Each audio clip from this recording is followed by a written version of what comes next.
নমস্কার বন্ধুরা, উর্মিলা কিচেন।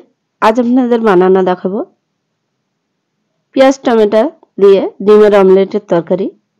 দুটো পেঁয়াজ নিয়েছি, পেঁয়াজটা মাঝখান থেকে কুচি কুচি করে কেটে নেব। পেঁয়াজগুলো কাটা হয়ে গেছে, একটা পাত্রই নিয়ে নিলাম। দুটো টমেটো নিয়েছি, টমেটো কেটে নেব। টমেটোগুলো ছোট ছোট করে কেটে নিয়েছি, সবগুলো কাটা হয়ে গেছে, একটা পাত্রই নিয়ে নিলাম।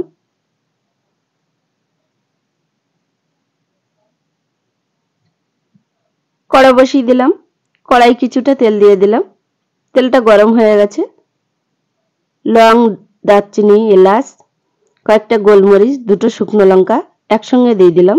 হাফ চামচ জিরে দিয়ে দিলাম, দুটো তেজপাতা দিয়ে দিলাম। দিয়ে এবার হালকা আঁচে ভেজে নেব। পেঁয়াজ কুচি করে রেখেছিলাম দিয়ে দিলাম। হাফ চামচ লবণ দিয়ে দিলাম। দিয়ে পেঁয়াজটা ভাজতে থাকবো। লবণ দিলে পেঁয়াজটা ভালো করে সেদ্ধ হয়ে যায়।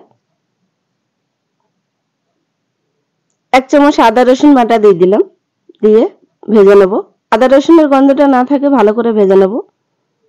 কেটে রাখা টমেটো দিয়ে দিলাম। টমেটো দিয়ে ভালো করে কষতে থাকবো। ঝালের গুঁড়ো দিয়ে দিলাম এক চামচ, হাফ চামচ ধনে গুঁড়ো দিয়ে দিলাম, হাফ চামচ হলুদ দিয়ে দিলাম,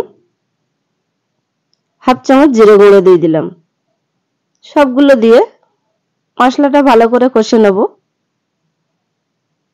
মশলা কষা হয়ে গেছে, পরিমাণ মতন জল দিয়ে দিলাম।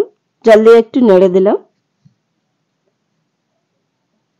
এইভাবে ডিমের অমলেট তরকারি বানিয়ে খাবেন, খুব সুন্দর লাগবে খেতে।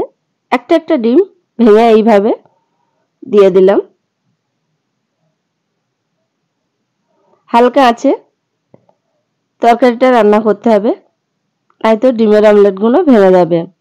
হাফ চামচ গরম মশলা দিয়ে দিলাম, দিয়ে একটু নেড়ে দিলাম। ডিমের অমলেট তরকারি হয়ে গেছে, একটা প্লেটে পরিবেশন করলাম। আপনাদের ভালো লাগলে কমেন্ট, শেয়ার, লাইক, সাবস্ক্রাইব করবেন।